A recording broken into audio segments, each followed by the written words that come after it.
They knew what they were doing. Don't lie to yourself. They weren't stumbling in the dark with clumsy words and confused minds. No, they chose each gesture like an artist painting a scene of devastation.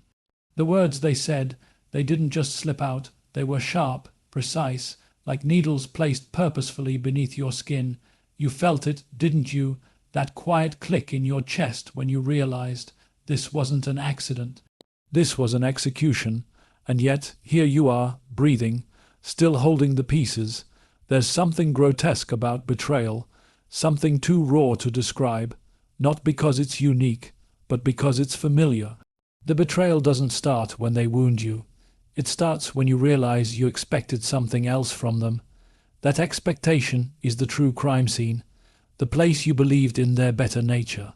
And they walked right through it with muddy boots, unapologetic. Now you're sitting in silence, aren't you, replaying everything, wondering if you provoked it, if your kindness invited it. Let me tell you, no. You didn't ask for cruelty by being good. You didn't deserve betrayal by being open. The problem isn't your heart. It's their inability to carry it without breaking it. You want to scream, maybe. You want to call them, demand answers. You want an apology that will never come, because people who hurt others intentionally don't see the need to explain themselves. They feel justified. They are experts in rewriting the narrative where they're always the victim and you, somehow, are the villain. Don't fall into that trap. The real war is internal now, not with them, but with what they left behind inside of you. The rage, the bitterness, the disbelief. These things grow roots. They curl around your joy, wrap around your ability to trust again. If you're not careful, the person they broke becomes the blueprint of who you stay, and that would be the second betrayal, one done by your own hands. You must become intimate with your silence. Sit with the pain. Study it, not to wallow, but to understand. Why did it cut so deep? What part of your story did they step on? There's something sacred in this level of reflection, something holy about surviving an attack that was meant to unmake you, and choosing not to retaliate, but to rebuild. You see, when someone wounds you with intention, they expect a performance. They want you to break, to shout, to shatter in front of them. But there's a strange kind of power in doing the opposite, in getting up. Not faster, not angrily, but deliberately, with class, with grace, with that terrifying calm that says, you will not have the last word in my story. Their cruelty is not your identity. Their betrayal is not your future. The pain they left, it can be repurposed, melted down, forge it into patience, into wisdom, into a quiet strength that doesn't need to prove anything to anyone. Do not carry their shadow. You have enough light inside of you to walk alone, even if the road feels endless right now. People who hurt others intentionally are always trying to shrink the world of the person they injure. Don't let them. Expand instead. Travel, learn, fall in love again, not just with someone, but with the version of you that exists on the other side of this agony. And no, forgiveness doesn't mean pretending it didn't hurt. It means refusing to be tied to that moment for the rest of your life. It's not about them. It's not about letting them off the hook. It's about letting yourself off the hook. Letting yourself rest finally in peace. Not the absence of pain, but the presence of understanding. Some people will never say sorry. Some will look you in the eye and still lie, but you're not their mirror. You're not here to reflect their flaws. You're here to see past them, to leave the room quietly without slamming the door, and to never look back, not out of coldness, but out of self-respect. And if they come back, as they often do, don't let the old story seduce you again. It wasn't a misunderstanding. It wasn't confusion. They hurt you intentionally. That truth will keep you sane when nostalgia comes dressed in apologies. You owe them nothing, not your time, not your anger, not even your attention, because the most haunting sound in the world is silence from the one they thought would crumble. They didn't flinch when they did it. Their face didn't crack, not a tremble in their voice, not even a flicker of hesitation in their gaze. That was what struck you the most, wasn't it? The calmness, the steadiness. You expected a mistake, a slip of emotion, an accident, but what you received was precision. They aimed for the softest part of you and fired. That alone changed everything. The pain wasn't just in the action, it was in the preparation behind it. You realized afterward that it wasn't spur of the moment. It had layers, like a letter written long before it was sent. You saw the signs in hindsight, the distant glances, the withholding, the deliberate absences, but you ignored them because hope can be a blinding thing, and when it finally hit, it wasn't just the wound that made you fall, it was the betrayal of reality. You questioned yourself. Was I too trusting, too naive? But doubt is a toxin that seeps in after impact, not before. You didn't do wrong by loving. You did wrong by blaming yourself for being real in a world where masks are the norm. You sat in the aftermath, like someone stranded on the shoreline of a ruined home. Pieces of yourself scattered, memories now haunted. Your laughter echoed differently in your mind. Everything had fingerprints now. Even your silence felt stained. You began to retreat, and it wasn't from others, it was from yourself. You started to see your kindness as weakness, your honesty as foolishness, but even that sorrow had a rhythm. Even that retreat had purpose. The soul isn't quick to recover from a deliberate blow. It's not meant to be. It sits with the damage. It traces every fracture. It memorizes the fault lines, not for vengeance. For understanding, there's wisdom in the wound, but only if you're patient enough to study it without judgment. You see, they hurt you on purpose. That is a truth you cannot dilute. But healing, too, must now be on purpose. It cannot be passive. It cannot be accidental. You must choose it. Like they chose to break you, you must now choose to build yourself back, brick by brick, breath by breath, not just to survive, but to become something unshakable. Healing does not begin in sunlight. It begins in the dark, in the quiet, in the place where you first lost your voice. That's where you'll find your foundation, the floor you're meant to stand on again. Not the one they knocked you off, but the one you were always meant to stand on before they ever entered your life. Some days you'll want to go back to before, to the version of you that didn't flinch at shadows. But that version didn't see what you've seen. That version didn't survive betrayal. You may mourn them, but don't resurrect them. You are becoming someone deeper now, someone less innocent, perhaps, but infinitely more awake. The most difficult part of healing is that it asks you to forgive the version of yourself that allowed the pain.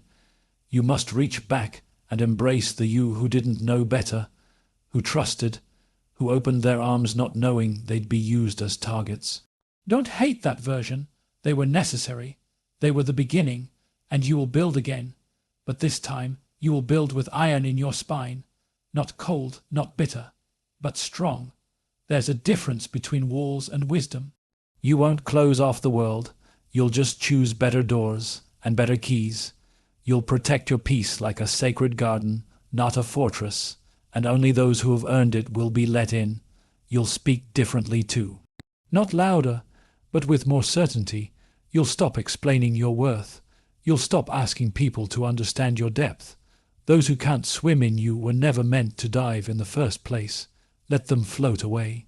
Let them stay in the shallow end of their own intentions. Some nights, the memory of the hurt will rise again. It will try to reclaim space in your mind, but you'll learn to welcome it like an old guest who no longer frightens you. You'll say, "Yes, I remember, but I'm not there anymore." And that's all you'll need to say. No anger, no bitterness, just acknowledgement of distance. People will notice the difference. They'll call it maturity or growth or mystery. But you'll know what it really is. It's the quiet resilience of someone who was meant to break and didn't. Someone who was meant to spiral and chose stillness instead. Someone who was hurt intentionally and healed with equal intention.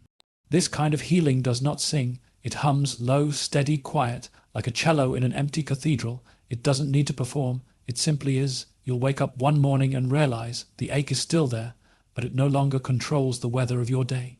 It has become part of your architecture now, not a flaw, a feature. You are not defined by what they did. You are defined by how you chose to respond when no one was watching, in the loneliest room of your soul, when the pain was still raw and the questions were endless. You stayed. You didn't run, you didn't numb, you didn't destroy yourself. That is what makes you powerful. And now, you walk differently, you see differently. not with suspicion, but with vision, the kind that comes from living through fire and still smelling like the wind. There's a nobility in that kind of survival, one that needs no announcement. They didn't just stumble across your soft spots. No, they studied you, like a sculptor watching the marble before the first strike. They waited. They asked questions not for connection, but for leverage. They paid attention to your laughter, your hesitations, the way your eyes lowered when you spoke about childhood. That wasn't intimacy. That was preparation. You mistook curiosity for care, but their interest wasn't pure, it was strategic. They learned your fears, your insecurities, and even your silent dreams. They didn't comfort them. They took inventory. They stored your secrets like ammunition. You thought you were opening up a shared space between two souls, but really you were handing them a map, one that led straight to your most fragile places. People like that don't rush. They wait for the moment when you're most exposed, emotionally tired, over-trusting, or simply hopeful. Then they strike, not with physical force, no, that would be too obvious. They use words, absences, twists of logic, and somehow you begin to feel guilty for being hurt. You ask yourself, did I give too much? But how else does a heart speak, if not through openness? Don't fault yourself for loving deeply.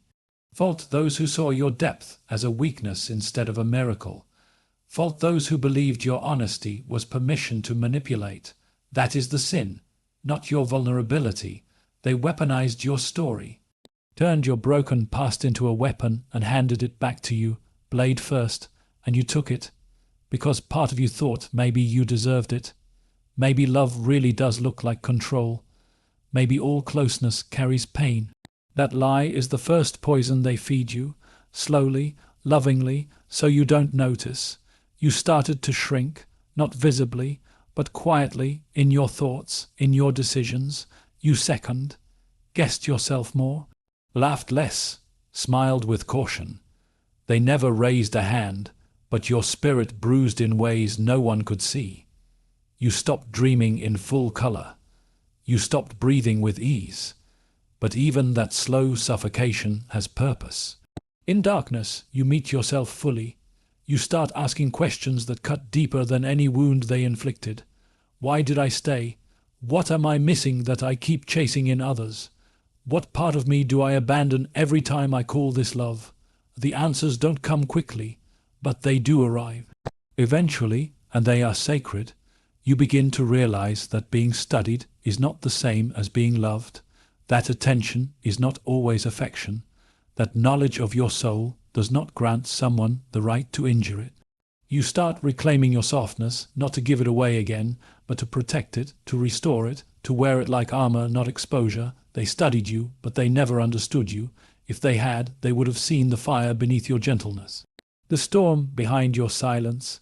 They saw only your openness, and mistook it for emptiness. That was their mistake, one you no longer have to carry. Your comeback won't be loud. It will be quiet, unannounced. You will rise not with vengeance, but with clarity, not to prove them wrong, but to prove yourself right. You always were enough, even when they made you feel like a broken mirror, too shattered to reflect anything good. You will become whole again, but this time no one gets the blueprint. You'll begin to see your pain as a kind of teacher, a brutal one, perhaps, but honest. Pain doesn't lie. It shows you what you tolerate, what you fear, what you've buried. And once you see those things clearly, you can never go back to blindness, not even if you tried. That is the gift hidden beneath the betrayal. You will learn to hold your story differently, not with shame, but with grace. What they used to hurt you, you will now use to heal others, because people like you, people who have been studied, used, discarded, they have eyes that see through masks. They have hearts that recognize silent suffering. And that makes you dangerous in the best way. You'll walk into rooms differently now, with a stillness that unsettles those who play games. You will no longer entertain people who collect hearts like trophies. You will speak less, but when you do, your words will cut through deception like glass through fog, not cruelly, just clearly, and one day they will see you again, maybe from a distance, maybe in silence. But they will see you, whole, certain, unreachable, and they will remember what they had access to, what they chose to destroy, what they'll never hold again, and that realization, that quiet regret, is no longer yours to carry.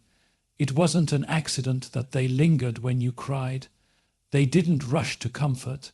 They didn't avert their eyes in compassion. No, they watched, calmly, like someone admiring the slow unraveling of a tapestry.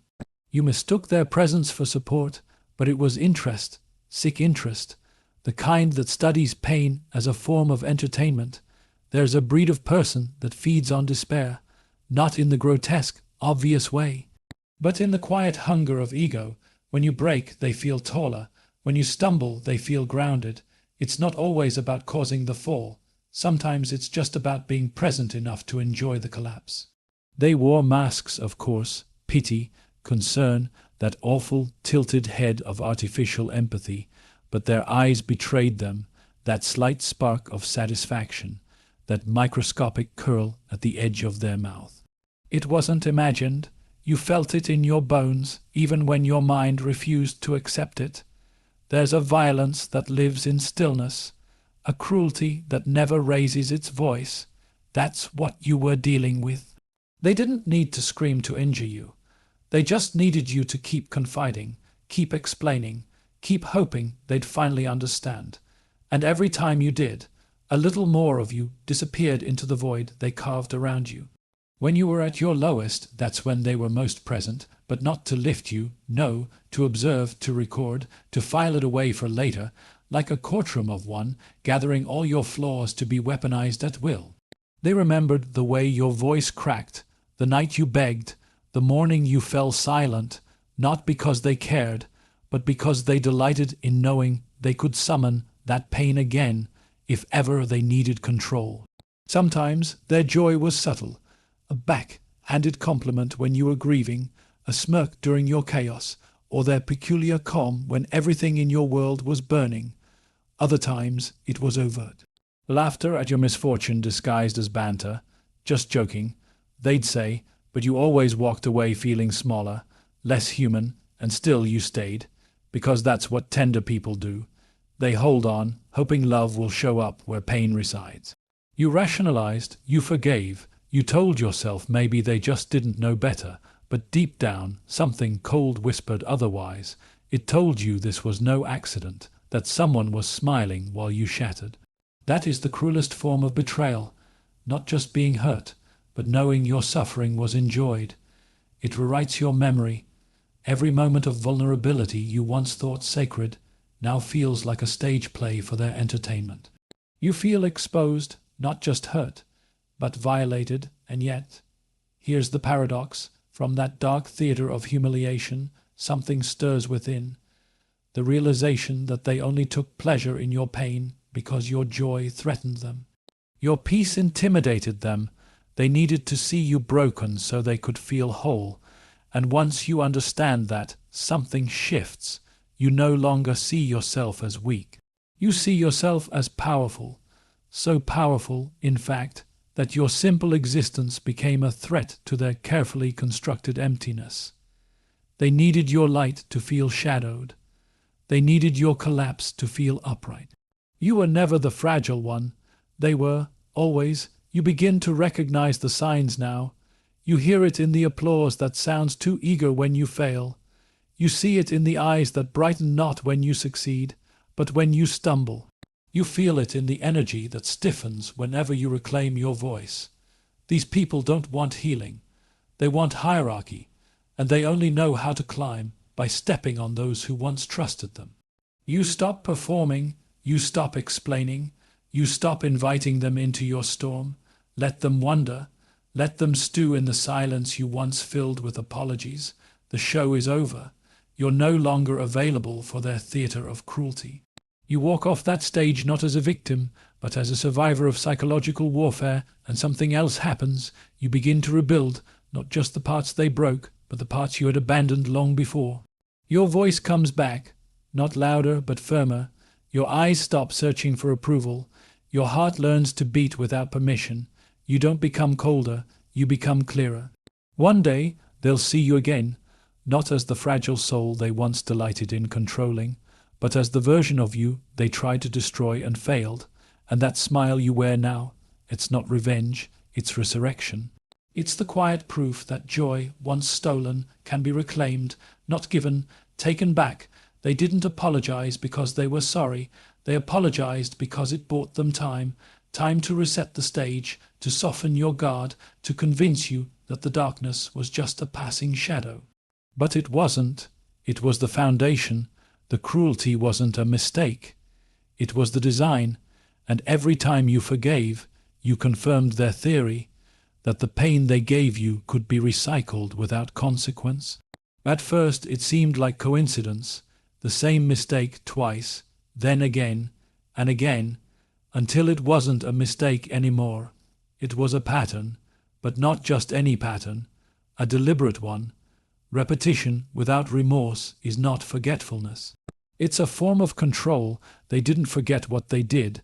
They remembered it so well, they rehearsed it, and somewhere along the way they began to smile when they hurt you, not always with their face, but with their ease.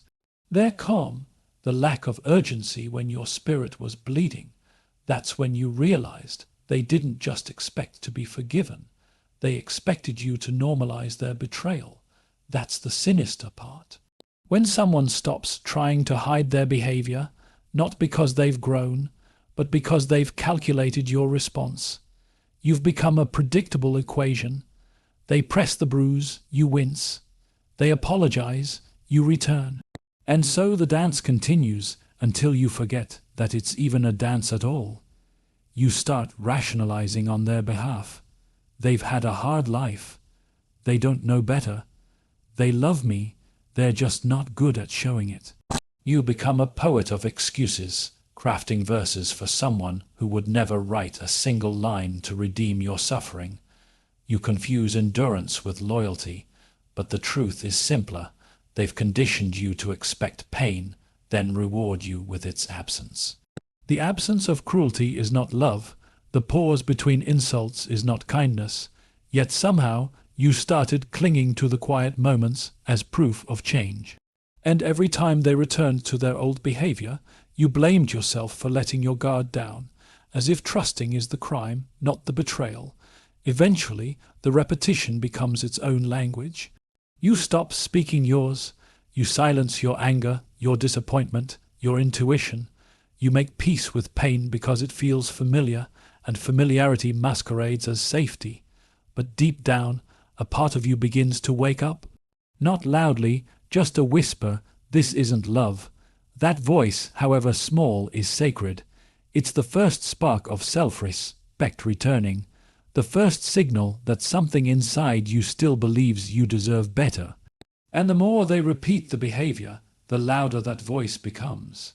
Until one day, you no longer flinch at their apology. You see it for what it is, a reset button, not redemption. You begin to take note of the silence between their actions. The smirk they gave themselves after hurting you, the way they tested you again, not to see if you'd leave, but to confirm that you wouldn't. And when you stayed, they learned, not about love, but about power. And still, you stayed, not because you were weak, but because hope is a stubborn force. You believed in redemption, in transformation, in the story where people learn and grow. But you eventually realize that growth only occurs when there is guilt, when there is grief, when there is true repentance. Repetition without remorse is manipulation. You begin to remember who you were before they convinced you your love had to come with pain. You remember the clarity in your spirit, the way your heart used to trust itself, and slowly you start returning to that person, not all at once, but piece by piece, reclaiming your voice, drawing boundaries. Not to punish them, but to protect yourself. And here's the quiet revelation. They knew all along what they were doing. They knew you were worthy of more. That's precisely why they needed to break you.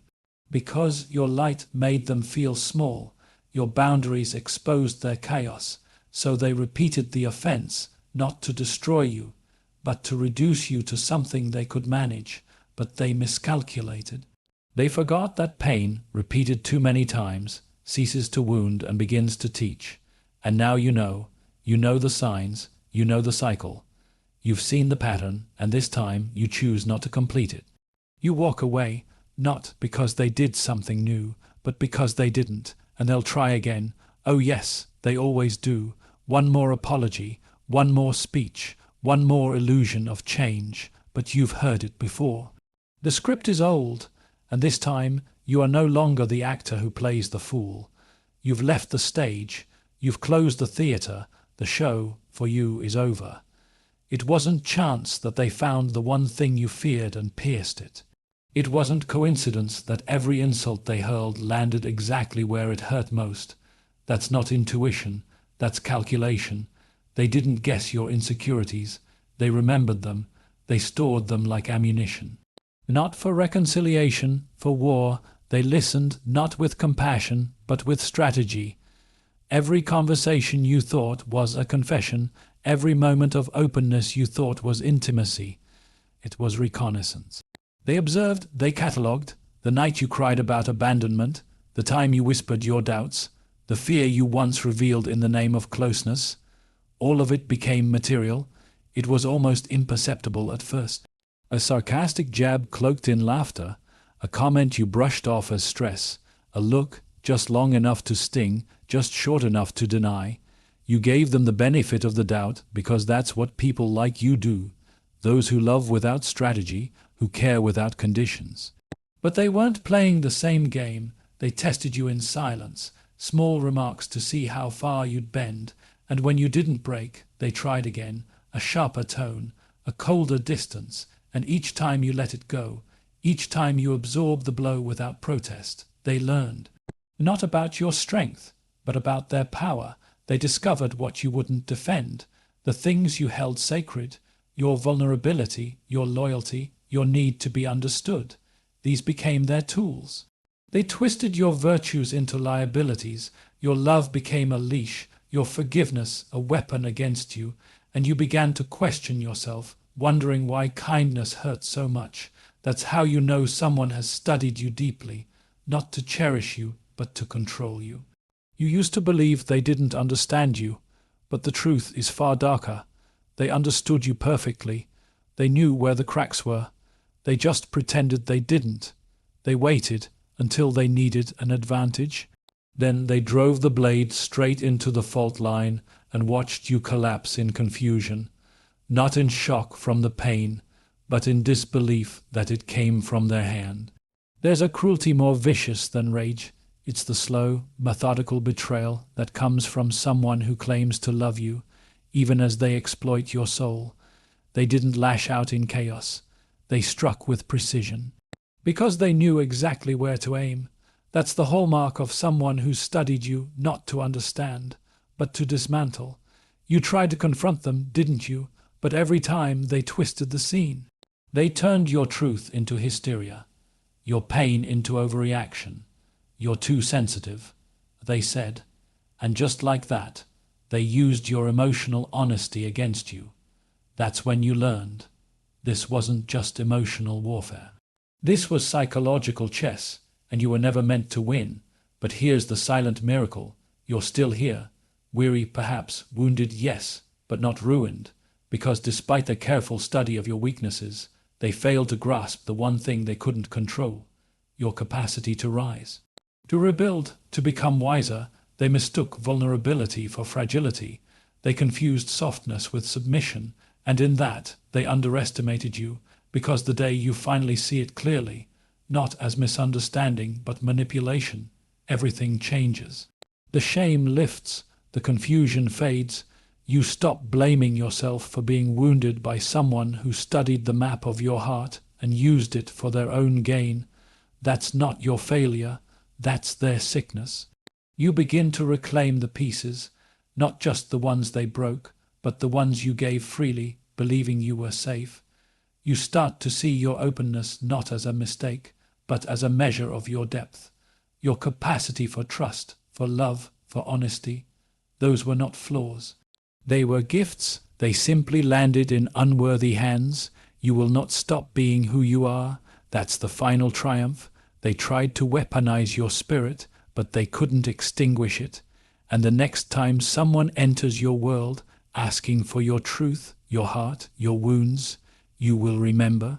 Not with bitterness, but with discernment, you'll give differently, not less, but more wisely. You'll recognize the signs, the questions that dig too deep too quickly, the interest that feels a little too forensic, the comfort that has calculation behind it. And when you see it, you won't argue, you won't rage, you'll simply walk away, quietly, because now you know what it means to be studied, and you choose not to be a subject anymore. And here's the most haunting part. They may study your escape too.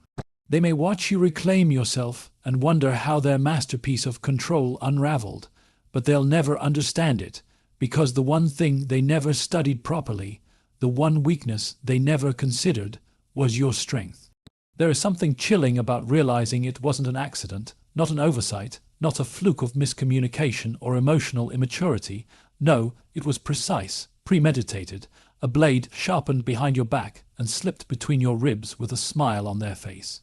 And yet, what unsettles you most is not the violence of the act, it's the calm with which they executed it.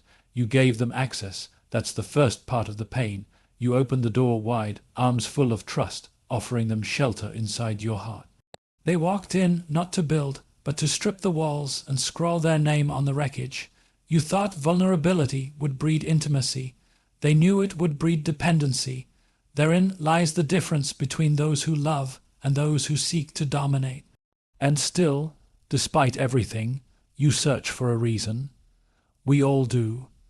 You revisit every word, every moment, every memory with a forensic gaze. You want to find the missing kindness, the moment they hesitated, the sign they struggled with guilt. But if you're honest, truly honest, you'll find nothing but calculation hidden behind affection. You begin to understand that some people feed on harm, not in the way monsters do in fairy tales, but in the way hollow souls feed on control. They crave the look in your eyes when you break. They mistake it for proof of power. They don't want your love. They want your obedience. They don't seek your heart. They seek your submission. And once you've handed over your soul on a plate, they grow bored. Because the conquest was the prize, not the relationship, not the growth, not the connection, just the proof that they could enter your life, study your rhythms, wound you in the softest place, and leave you bleeding in your own silence. But what they misjudge is this: the wounded are not always weak.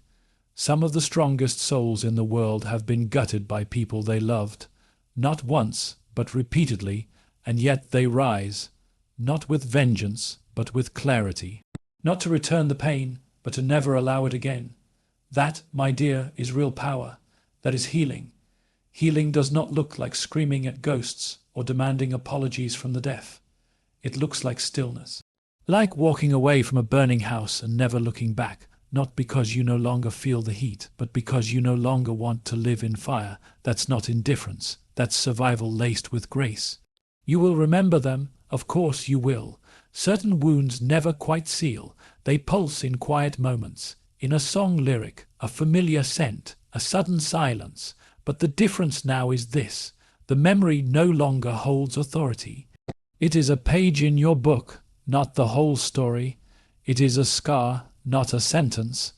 There is nobility in not becoming what hurt you, to have been handed cruelty and still choose compassion, to have been made a victim but refuse to build your identity around it. That is the final defiance. That is how you take back your name, your worth, your path. You do not need closure from them.